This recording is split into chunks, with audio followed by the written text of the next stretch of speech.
Welcome और welcome back to the channel जहां पर हम बात करते हैं आपके पर्सनल फाइनेंस की वेलबींग की और प्रोडक्टिविटी इंक्रीज करने की। ये वीडियो मैं आप लोगों की डिमांड के ऊपर बना रहा हूं और इसके अंदर आप मुझे बताएंगे कि हर हफ्ते मैं इसको कंटिन्यू करूं कि ना करूं, क्योंकि इसके अंदर होता यह है कि मेरे पास बहुत सारी ईमेल्स आती हैं, बहुत सारे कमेंट्स आते हैं या डीएम्स आते हैं। उसके अंदर मुझसे स्पेसिफिक क्वेश्चंस किए जाते हैं, तो उसका स्पेसिफिक क्वेश्चंस का मैं एक जनरल जवाब देना चाहता हूं, जो कि मैं डीएम्स के अंदर अगर रिप्लाई करता हूं तो उसमें टाइम लगता है। तो मैंने कहा why not to make videos on this subject. अब अगर लेट से ये कंटिन्यू करना है तो हम इसको हर हफ्ते कर सकते हैं, एवरी वीक। आप मुझे एक स्पेसिफिक फॉर्मेट के अंदर क्वेश्चंस भेजेंगे और मैं उनको रीड करके जो मेरी बेस्ट ऑफ द नॉलेज होगी मैं आपको उसके अंदर बताऊंगा। डिस्क्लेमर दे दूं मैं इसमें कि these are only comments from my side, you are the best जज of your own situation, take my comments as pinch of salt. अच्छा, इसमें क्योंकि ये पहली वीडियो है तो मैं इसके अंदर थोड़ा सा हैपजर्ड होगा, क्योंकि इसके अंदर बहुत सारे ऐसे क्वेश्चंस आए थे जो कि फॉर्मेटेड नहीं थे। आगे आने वाली वीडियोस के लिए अगर आप चाहते हैं कि मैं उसके रिप्लाई करूं आपको इन दिस वीडियो फॉर्मेट, तो मुझे उसके अंदर कुछ इन्फॉर्मेशन चाहिए होगी। लेट से मुझे आपकी एज लाजमी चाहिए होती है। जब भी क्वेश्चंस मुझे पूछें उसमें एज लाजमी मेंशन करें, अपनी फैमिली साइज मेंशन करें, उस फैमिली के अंदर कितने डिपेंडेंट्स हैं वो मेंशन करें, आपका जो कंट्री ऑफ रेजिडेंट है वो मेंशन करें, आपकी फैमिली अगर आपके साथ नहीं रह रही है तो वो मेंशन करें, अगर आपके डिपेंडेंट्स आपके साथ नहीं है तो वो मेंशन करें। इसके अलावा आप मुझे ये भी बताएं कि जो भी आप समझ सकते हैं maximum give me as much as information as possible. और उसमें मैं आपको ये बताऊं कि अगर आप चाहते हैं कि मैं आपका नाम ले लूं तो मैं लूंगा, अदरवाइज इवन अगर आप लिखेंगे भी नहीं कि मैं आपका नाम लूं या ना लूं तो मैं उसको हाइड रखूंगा, मैं उसको बताऊंगा भी नहीं, ना मैं आपकी ईमेल डिस्प्ले करूंगा, मैं सिर्फ रीड करके इसका आंसर दूंगा। तो without further do let's begin. पहला क्वेश्चन है, I won't take the name again as I said because उन्होंने मुझसे कहा नहीं था कि नाम लूं या ना लूं, तो मैंने उनका नाम नहीं ले रहा मैं अभी। ये साहब हैं जो इटली में रहते हैं और I think he wants to invest 6 million यानी कि 60 लाख पाकिस्तानी रुपीज इन पाकिस्तान। अब मुझे कहते हैं कि जो है ना आप मुझे बताएं कि मैं इन्वेस्ट करूं कहाँ करूं, पाकिस्तान के अंदर कहाँ ना करूं। और उन्होंने कुछ बताया था कि मैं 33 ईयर्स ओल्ड हूं और मैरिड हैं ये और एक बच्ची है इनकी और पेरेंट्स डिपेंड ऑन देम। इसके अंदर बहुत सारी चीज़ें मुझे नहीं पता जिस तरह उन्होंने लिखा है, लेकिन कुछ चीज़ें मैं अपनी तरफ से जो बता सकता हूँ वो ये कि देखें, ये यूरोप में रहते हैं, इटली में रहते हैं, तो सबसे पहले तो जो फिक्स्ड रिटर्न्स की जो इंस्ट्रूमेंट्स हैं यूरोप के अंदर वो तो ना होने के बराबर है, क्योंकि यूरोप के अंदर इंटरेस्ट रेट्स इस वक्त जो है ना नेगेटिव टेरिटरीज के अंदर जा चुके हैं, अराउंड 0% चल रहा है। तो आप अगर बैंक के अंदर पैसे रख रहे हैं तो कोई भी उसमें फायदा नहीं होना। तो आप ये तो समझ लें कि आपके यूरोज जो वहां पर रख रहे हैं उसका कोई फायदा नहीं है। तो आपके पास ऑप्शन क्या क्या है। अब इन्होंने ये भी नहीं लिखा कि इनके पास कितना टाइम है इस इन्वेस्टमेंट के लिए या इस इन्वेस्टमेंट को कितने दिन सस्टेन कर सकते हैं। तो अगर तो मैं इसमें दो चीज़ें कहूँगा आपको, अगर पाकिस्तान में इन्वेस्ट करना है, क्योंकि हो सकता है ना कि आप यूरोप में रहते हैं तो आपको यूएस की मार्केट के अंदर इन्वेस्ट करना हो, या आपको यूरोपियन या यूके की जो स्टॉक मार्केट्स है उनके अंदर इन्वेस्ट करना है, लेकिन हो सकता है किसी ने ऑलरेडी इन्वेस्ट किया हो वहाँ पर, वो ना चाहता हो कि वहाँ पर और फर्दर इन्वेस्ट करें। तो मैं ये कहूँगा कि अगर आपने सोच लिया कि ये 60 लाख आपको पाकिस्तान में इन्वेस्ट करने, और मैं ये अज्यूम कर रहा हूँ कि आप इन फ्यूचर शायद पाकिस्तान में परमानेंटली सेटल ना हो, या अगर हो भी तो ऐसा ये 60 लाख इतना नहीं है कि आप उससे कोई प्रॉपर्टी ले सकते हैं, क्योंकि प्रॉपर्टी काफ़ी महंगी है पाकिस्तान के अंदर। 60 लाख के अंदर कोई डिसेंट प्रॉपर्टी आना बहुत मुश्किल है। आपको एक नॉर्मल अपार्टमेंट मिल सकते हैं या उस तरह की कोई प्रॉपर्टी मिलेगी, डिसेंट प्रॉपर्टी मिलना 60 लाख में मुश्किल है। तो अब इस चीज़ को इन्वेस्ट कैसे करें। तो मैं ये कहूँगा कि अगर तो आपके पास ये पैसे 10 साल के लिए हैं तो आप इन इसको स्टार्ट करें, हाफ में स्प्लिट कर दें। और अगर ये आपको पैसे लेट से पाकिस्तान से बाहर भी लेके नहीं जाने, 10 साल तक पाकिस्तान में ही रहने, तो इसको मैं कहूँगा हाफ में स्प्लिट करें। इसको हाफ में स्प्लिट करके आप इसके अंदर हाफ के नया पाकिस्तान सर्टिफिकेट ले लें, जो कि डॉलर डिनोमिनेशन, लेट से 60 लाख के अंदर से 30 लाख के जो आप हाफ कर रहे हैं, उस हाफ में से 15 लाख जो है डॉलर डिनोमिनेशन नया पाकिस्तान सर्टिफिकेट लें, और 15 लाख के पाकिस्तानी रुपी डिनोमिनेटेड नया पाकिस्तान सर्टिफिकेट लें। उसका रीज़न क्या है, मैं ये क्यों कह रहा हूँ, उसका रीज़न मैंने एक वीडियो के अंदर बताया हुआ है कि ये और मैं उसका लिंक डाल देता हूँ डिस्क्रिप्शन के अंदर भी, कि बेसिकली अगर आपको रिस्क मिटिगेट करना है, और आप क्योंकि नया पाकिस्तान सर्टिफिकेट के अंदर बीइंग ओवरसीज़ आपको जो रेट्स मिलते हैं वो रुपये के अंदर बहुत अच्छे मिल रहे हैं, डॉलर के अंदर इतने अच्छे नहीं मिलते। तो जब आप, लेकिन डॉलर क्योंकि सस्टेनेबल हो सकता है और हो सकता है उतनी वैल्यू ना गिरे, डॉलर की रुपये की ज़्यादा वैल्यू गिर सकती है इन्फ्लेशन की वजह से, लेकिन हो सकता है ना गिरे। तो आप अपना अगर रिस्क को मिटिगेट करके करें तो अब बेहतर ये है कि आप इसको हाफ एंड हाफ करें। एक पॉइंट ये है कि डॉलर के अंदर वंस आपने इन्वेस्टमेंट कर दी, 15 लाख रुपए इतने हैं कि वो वन टाइम में इन्वेस्ट कर सकते हैं नया पाकिस्तान सर्टिफिकेट के अंदर। उसके बाद आपके पास ऑप्शन नहीं रहेगा कि आप उसके अंदर जो ना जो प्रॉफिट आ रहा है वो भी रीइन्वेस्ट करें। आपको थोड़े से पैसे अपने पास रखने रखने होंगे, हर 6 महीने बाद उसको टॉप अप करके इतना करें कि 5000 यूएसडी बनाकर फिर उसको इन्वेस्ट करें।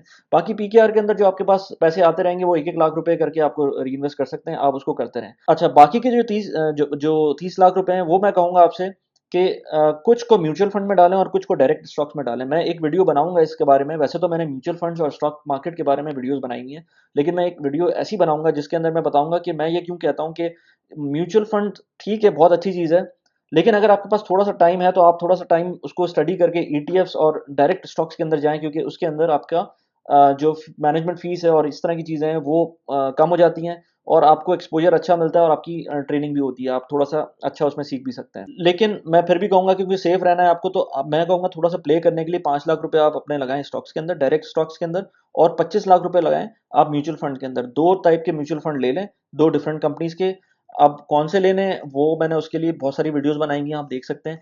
लेकिन अगर आप मुझसे पूछेंगे कि कौन से म्यूचुअल फंड लेने हैं, तो ये आप पास्ट रिटर्न की बेसिस के ऊपर ले सकते हैं, और फ्यूचर का क्योंकि गारंटी कोई नहीं होती, तो आप अपनी बेस्ट जजमेंट लगा के उसके अंदर म्यूचुअल फंड ले सकते हैं। इसका तरीका क्या है लेने का, स्टॉक मार्केट में अकाउंट कैसे खुलेगा, अगर आप चाहते हैं कि इसके ऊपर मैं वीडियो बनाऊं तो मैं बना सकता हूं, आप मुझे बताइए। म्यूचुअल फंड के ऊपर तो बनाई भी है, स्टॉक मार्केट के अंदर मैं सोच रहा हूँ एक वीडियो बनाऊं जिसके अंदर मैं बताऊं कि स्टॉक मार्केट में मैं कैसे अकाउंट खोलता हूं, या आप कैसे अकाउंट खोल सकते हैं। थोड़ा सा टीडियस प्रोसेस है, लेकिन अब फिर भी इतना मुश्किल नहीं रहे।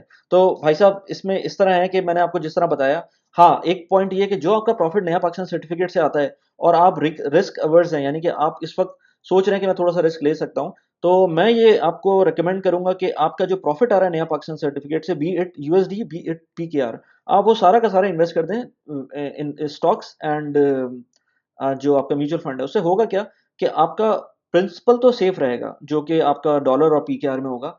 आपने जो बाकी के पैसे म्यूचुअल फंड में लगाए हैं वो आपने रिस्की एसेट में लगाए हुए हैं, लेकिन आपका 50% प्रिंसिपल सेव्ड है। आपका जो प्रॉफिट इसमें से आ रहा है वो भी आप रिस्क की एसेट में डाल देंगे, तो आप थोड़ा सा उसमें सेव हो जाएंगे। अगेन, अगर आप रिस्क नहीं लेना चाहते तो मैं कहूंगा री इन्वेस्ट कर दें नया पाकिस्तान सर्टिफिकेट में।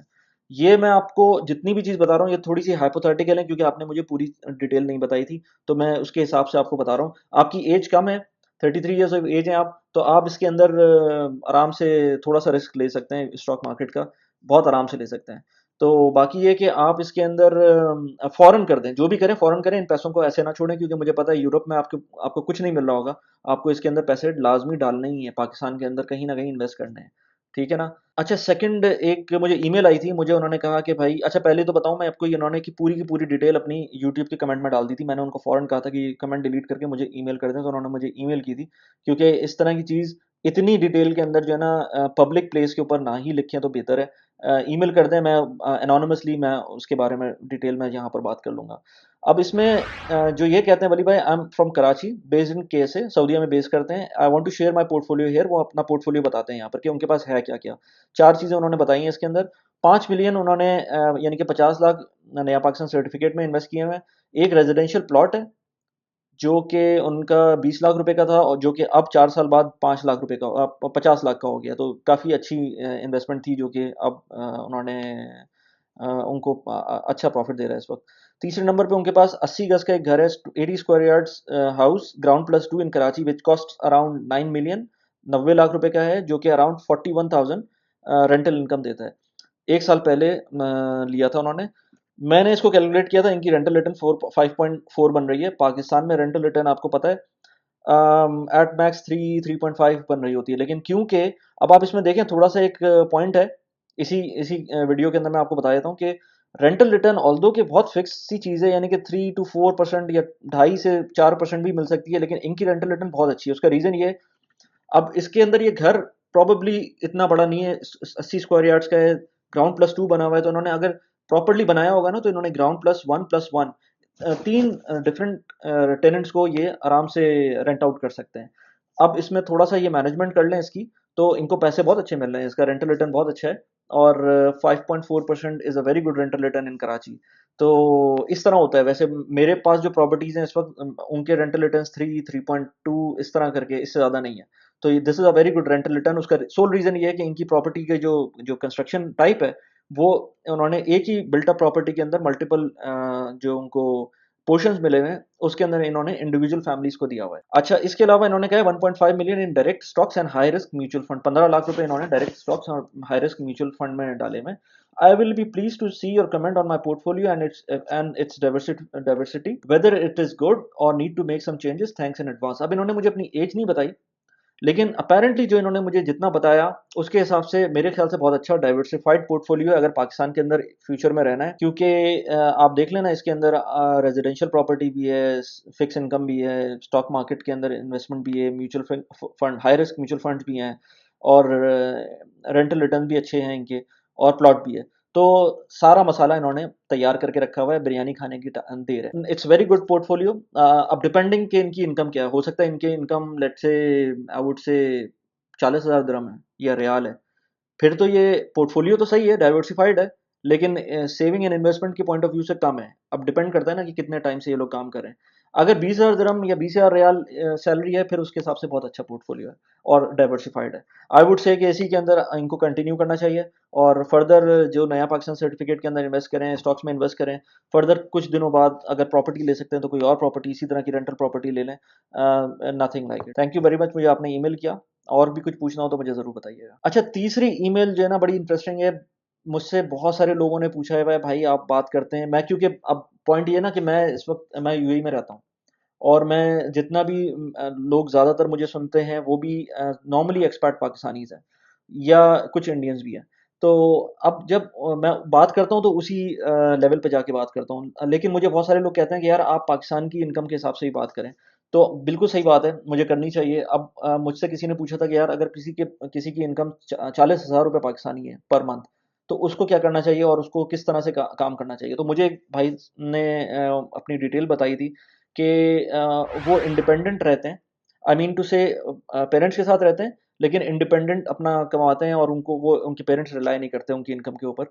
और वो 25 साल के हैं, और 40,000 रुपये उनकी सैलरी है, और 15,000 रुपये वो सेविंग कर लेते हैं। अब वो मुझसे पूछ रहा था कि बंदा कि या अब मुझे बताएं कि मैं क्या करूं। तो सबसे पहले तो भाई जो 40,000 रुपये सैलरी है ना, इसको बढ़ाने की कोशिश करें। ये बहुत इंपॉर्टेंट है। सैलरी जब तक नहीं बढ़ेगी, इनकम बढ़नी चाहिए। इनकम चाहे आपकी जॉब से बढ़े या साइड हसल से बढ़े।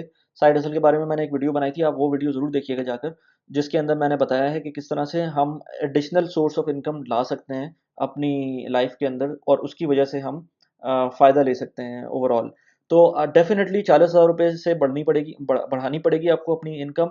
अब उसके लिए भले आप अपनी जॉब के अंदर एक्सेल करना चाहते हैं वो करें। आप इसके ऊपर भी मैंने वीडियो बनाई है कि किस तरह से अपनी एग्जिस्टिंग जॉब्स के अंदर आप लोग इम्प्रूवमेंट ला सकते हैं, उसका भी लिंक मैं डिस्क्रिप्शन में डाल रहा हूँ। इसके अलावा आप साइड हसल्स कर सकते हैं, साइड इनकम कमा सकते हैं, साइड बिजनेस कर सकते हैं, लेकिन आपको लाजमी 40,000 रुपये से आप 15,000 रुपये अभी तो सेव कर रहे हैं, लेकिन ये कोई सस्टेनेबिलिटी नहीं है इसके अंदर। 15,000 रुपये वैसे भी इतनी ज़्यादा अमाउंट नहीं होती, ये तो थोड़ा सा आप एक्सपेरिमेंट्स करेंगे ना अपनी इन्वेस्टमेंट्स के साथ, तो वैसे ही फूक जाएगी। तो इसलिए मेक श्योर करें कि ये, लेकिन मैं मजाक नहीं कर रहा। 15,000 is a very good amount to start investing. Investing start करने के लिए तो 1,000 रुपये भी इनफ होते हैं। तो इसलिए जो है उसके उसके ऊपर ना जाएं कि आपके पास कम पैसे हैं और आप इन्वेस्टमेंट अभी स्टार्ट नहीं कर सकते। मेक श्योर करें आप इन्वेस्टमेंट स्टार्ट करें, लेकिन अपनी इनकम को भी बढ़ाएं। दूसरी बात ये कि इनकम इस एज के अंदर बंदा थोड़ा सा शो ऑफ करने की कोशिश करता है, वो काम करने की कोशिश करता है कि जो दूसरे लोगों को पसंद आए। तो मैं ये कहूँगा कि दूसरे लोगों को जो है ना, आप इम्प्रेस करने की कोशिश ना करें। आप अपने आप को अपने आप के स्टैंडर्ड से ही बीट करें। दूसरों को देखने की ज़रूरत नहीं है। तो इस एज के अंदर थोड़ा सा ये डायलेमा आ जाता है बंदे के अंदर, कि बंदा जो है ना अपने दोस्तों को देखता है, गाड़ियाँ देखता है उनकी। तो ये 25 साल की एज के अंदर कुछ भी नहीं है, अभी आप बहुत कुछ करना बाकी है आपको। और यू नेवर नो कि आपका जो साल अच्छा गुजरा उसके बाद फिर आप ऊपर से ही चले जाएंगे। तो इस वक्त आप उन चीज़ों को फोकस ना करें। बेसिकली एक तो ये कि वो जो चीज़ें हैं ना वो आपका फोकस हटाती हैं। मतलब आपने गाड़ी किसी की देख ली तो आप सोच रहे होंगे कि यार ये मुझे गाड़ी लेनी है, तो आपका फोकस अपने काम से हट जाएगा। प्लस ये कि आपका अगर आपने दिमाग घूम गया और आपने गाड़ी ले ही ली बैंक के थ्रू, तो फिर आप गए, फिर तो आप अपने पर्सनल फाइनेंस को जो है ना उसका आपका जनाजा निकल गया। इसलिए मेक श्योर करें कि फोकस बिल्कुल सही रखें। और ये जो ग्लिट्स एंड ग्लैमर है, इससे दूर रहें, इस वक्त तो कम से कम दूर रहें, ताकि आप अपनी चीज़ को देखें और अपने आप को फोकस रखें। मैं आपको एक एग्जांपल दूं, मेरे एक बहुत अच्छे बॉस होते थे, वो कहते थे भाई कि तुम लोग शुक्र अदा करो, क्योंकि हम लोगों का इंजीनियरिंग से बैकग्राउंड है। तो उसके अंदर वो कहते थे कि यार तुम लोग शुक्र अदा करो, तुम लोग अच्छी सैलरी के ऊपर भी हो और तुम लोग जीन्स और टी शर्ट के अंदर ऑफिस आते हो, ठीक है ना। उन लोगों को देखो जो बेचारे बैंक्स में टेलर हैं, सामने बैठे हुए पब्लिक डीलिंग कर रहे हैं और बेचारे 25,000 रुपये सैलरी कमा रहे हैं और टाई लगा के बैठे हुए हैं। अब सोचो उनको सुबह के टाइम पर बाइक पे आना है या बस में आना है, फिर भी वो टाई लगा के बैठे हुए हैं, और तुम लोग गाड़ियों में आ रहे हो या जो भी अपनी ट्रांसपोर्ट यूज कर रहे हो और फिर भी टाई में नहीं हो, नॉर्मल जीन्स में हो, टी शर्ट में हो, तो डजंट केयर। आई मीन कपड़ों से कुछ नहीं होता यार। आप हाँ, अगर आपकी कोई डोमेन ऐसी है कि उसके अंदर, जैसे मैंने कहा कि बैंक्स के अंदर थोड़ी सी जरूरत होती है या कुछ इस तरह की जॉब्स के अंदर जरूरत होती है कि आप अपने कपड़ों को थोड़ा सा मेंटेन करें, अदरवाइज कोई इतना बड़ा मसला नहीं है। यू कैन बी और योर सेल्फ, और उसमें ज़्यादा फोकस करने की ज़रूरत नहीं है। फिर मैं ऐसे लोगों को बोलूँगा, सबसे पहले तो भाई अपनी सैलरी को बढ़ाएं, दुनिया की चीज़ों को अभी देखना, फोकस करना छोड़ दें। अभी अपनी इनकम को बढ़ाना का सोचें और इन्वेस्टमेंट करना सोचें। अब जो 15,000 रुपये बचा रहे हैं, इसको आप म्यूचुअल फंड में लगा सकते हैं, आप इसको डायरेक्ट स्टॉक्स के अंदर लगा सकते हैं, आप इसको इवन सेविंग्स के अंदर, सेविंग अकाउंट में छोड़ सकते हैं, अपनी थोड़ी सी बिल्टअप कर सकते हैं, इमरजेंसी फंड को बिल्टअप कर सकते हैं। मैंने इसके बारे में वीडियोस बनाई हैं, आप देख सकते हैं कि इमरजेंसी फंड को कितना बिल्टअप करना ज़रूरी है और किस हिसाब से आपको चलना चाहिए। But first and the foremost, salary बढ़ाएं, ठीक है ना। नेक्स्ट क्वेश्चन, एक साहब थे, मुझे उन्होंने मैसेज किया था, डीएम किया था इंस्टाग्राम के ऊपर। उन्होंने मुझसे दुबई के बारे में पूछा था कि दुबई के अंदर प्रॉपर्टी लेना कैसा है। तो अब ये एक बड़ा वेग क्वेश्चन है कि दुबई में प्रॉपर्टी लें ना लें, उस पर मैंने वीडियो बनाई हुई है। लेकिन पॉइंट ये है कि मुझे पूरी डिटेल पता होना चाहिए। लेट से आपकी कोई प्रॉपर्टी ऑलरेडी है पाकिस्तान में या नहीं है, या इंडिया में कोई प्रॉपर्टी है कि नहीं है, आप दुबई के अंदर क्या सोच रहे हैं, किस तरह की प्रॉपर्टी लेना चाहते हैं, खुद रहना चाहते हैं, फ्लैट में रहना चाहते हैं, विला लेना चाहते हैं, कितने पैसे आपके पास हैं डाउन पेमेंट के लिए, क्या करना चाहते हैं। ये सारी चीज़ें अपनी जगह पर। मैं सिर्फ अभी एक बात करूंगा कि दुबई के अंदर प्रॉपर्टी लेने से पहले आपको सोचना क्या है। बाकी फाइनेंसिस को एक साइड पे करके, बात यह है कि जैसे कोविड में हमने देखा कि वीज़ा रिस्ट्रिक्शन और ट्रैवल रिस्ट्रिक्शन की वजह से कितने प्रॉब्लम्स हुए हैं। तो अगर तो आपके पास ऑलरेडी एसेट्स मौजूद हैं बैक होम, मतलब पाकिस्तान या इंडिया में या कहीं भी, या कहीं और आपके पास एसेट्स मौजूद हैं जो आपके, जो जिसको आप अपना घर कह सकते हैं, और लेट से वो रेंटल इनकम भी दे रहे हैं वो आपको, फिर तो ठीक है। लेकिन अगर वो पहली प्रॉपर्टी आप दुबई में ले रहे हैं और थोड़ा सा लंबी छलांग मारने की सोच रहे हैं, तो वो ना करें मेरे ख्याल से। क्योंकि उसमें क्या होता है कि आपको नहीं पता होता कि पानी कितना गहरा है और आप पानी के अंदर पैर डाल देते हैं, तो वो इतना, या तो आपको सारी कैलकुलेशन आपने की भी हो ना, क्योंकि इसके अंदर आप देखें, यहाँ पर आप अगर प्रॉपर्टी लेंगे, अगर आप तो कैश के ऊपर ले रहे हैं फिर तो ठीक है, कोई मसला नहीं है। अगर आपके पास 3-4 लाख दिरहम है, आप कोई अपार्टमेंट लेना चाह रहे हैं, दैट्स फाइन इनफ। लेकिन अगर आप प्रॉपर्टी को मॉर्गेज करेंगे, तो वो भी एक फिक्स टाइम के लिए मॉर्गेज करेंगे। फ़र्ज़ करें आपको यहाँ से जाना पड़ जाता है, आपकी जॉब ख़त्म हो जाती है, या आपको कहीं और रिलोकेट करना पड़ता है, तो फिर उस केस में उस प्रॉपर्टी का क्या होगा? आप देख लें, ट्रैवलिंग रिस्ट्रिक्शंस की वजह से लोग नहीं आ सके अपनी प्रॉपर्टीज़ देखने।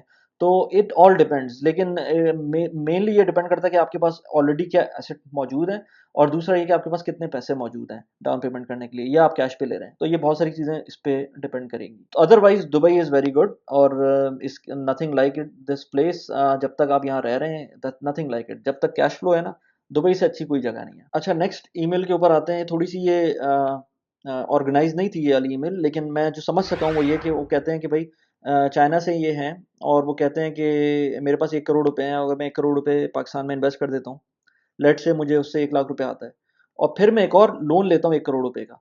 अब वो लोन ये नहीं बोलते, कि बता नहीं रहे कि कहाँ से लेंगे, लेकिन ऑफ कोर्स अगर पाकिस्तान से वो लोन लेंगे तो वो तो कोई मतलब आपका make sense, it doesn't make sense कि आप इन्वेस्ट पाकिस्तान के बैंक में कर रहे हैं और लोन भी पाकिस्तान के बैंक से ले रहे हैं। जो कुछ लोग करते हैं ना कि जैसे इन्वेस्ट पाकिस्तान में कर रहे हैं और लोन यहाँ से यूएई से ले रहे हैं, क्योंकि यूएई के अंदर इंटरेस्ट रेट्स कम है, पाकिस्तान में अच्छे इंटरेस्ट रेट्स हैं, तो वहाँ से पैसे ज़्यादा मिल जाएंगे। तो ये प्रॉब्ली ये सोच रहे हैं कि चाइना से शायद लोन ले लें, और वहाँ से फिर आपको वहाँ से लेकर लोन कुछ अपनी इन्वेस्टमेंट कर दें, घर के अंदर या ऐसी जगह पर जहाँ से रेंटल इनकम आए या स्टॉक्स के अंदर आए। तो मैं ये कहूँगा कि देखें, लोन के ऊपर दूसरी इस तरह के काम करने का फ़ायदा नहीं है, अनलेस एंड अनटिल कोई बहुत बड़ा आपको नज़र आ रहा हो कि नंबर्स के अंदर कि बहुत बड़ा कोई फ़ायदा हो रहा है। अदरवाइज़ इतना कोई बड़ा फ़ायदा नहीं होता। आप अपने पैसों को ही इन्वेस्ट करें।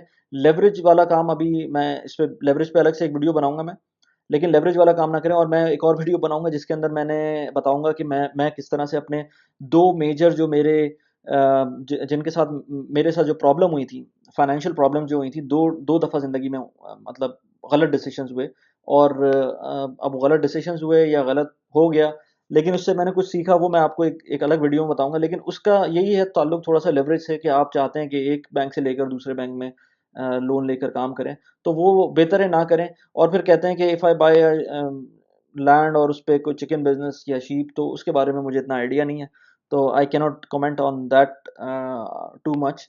तो ये है कि अगर अपनी जो भी ईमेल करें ना, तो मुझे थोड़ा-सा जैसे मैंने शुरू में बताया कि मुझे क्या-क्या चीज़ें चाहिए, आप मुझे शुरू में बताएँ और थोड़ा-सा क्लियर कर दें कि जो है ना किस तरह से आपको कहना है। अदरवाइज़ ये वाली ईमेल कोई इतनी क्लियर नहीं थी। अच्छा, इसके बाद last but not the least, उसमें मुझसे एक साहब ने पूछा था कि भाई, what apps I am using to track my expenses. तो मैं बताऊँ लिटरली आपको, मैं कोई ऐप यूज़ नहीं करता।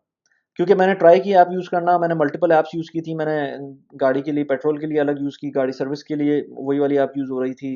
फिर ये कि अपने बैंक्स को मेंटेन करने के लिए, डिफरेंट बैंक अकाउंट्स को मेंटेन करने के लिए, रेंटल इनकम को मेंटेन करने के लिए, वो सारी चीज़ें 1-2 ऐप्स के अंदर थी, लेकिन मुझे इतनी कम्बरसम लग रही थी कि वो मैंने फिर छोड़ ही दिया। मैंने एक्सेल के अंदर ही जो है ना मल्टीपल टैब्स बनाए हुए हैं, थोड़े से मैक्रोज़ बनाए हुए हैं उसके अंदर, थोड़े से फ़ॉर्मूलाज़ डाले हुए हैं।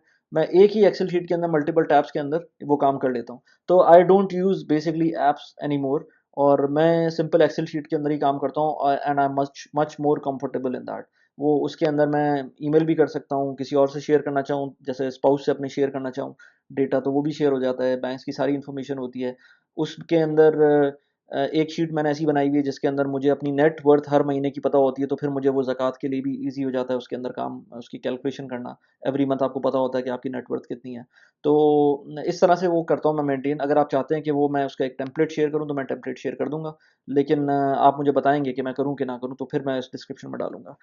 बाकी आप, जैसे मैंने कहा कि आप मुझे पूरी तरह से बताएँ कि आपको क्या-क्या चाहिए, फुल डिटेल, मैक्सिमम डिटेल दें और मेरे ईमेल एड्रेस के ऊपर फॉरवर्ड करें। मैं ईमेल एड्रेस आपको यहाँ पर आ रहा होगा लिखा हुआ, उस ईमेल एड्रेस पे सेंड करें अपने सब्जेक्ट के साथ, प्रॉपर सब्जेक्ट के साथ, ताकि मैं फ़िल्ट्रेशन में मुझे आसानी हो। कैसी लगी वीडियो आपको मुझे बताइएगा। अगर आपको ये वीडियो पसंद आई हो तो प्लीज़ इस वीडियो को भी ज़रूर देखें। ठीक है ना? Thanks a lot. Bye bye.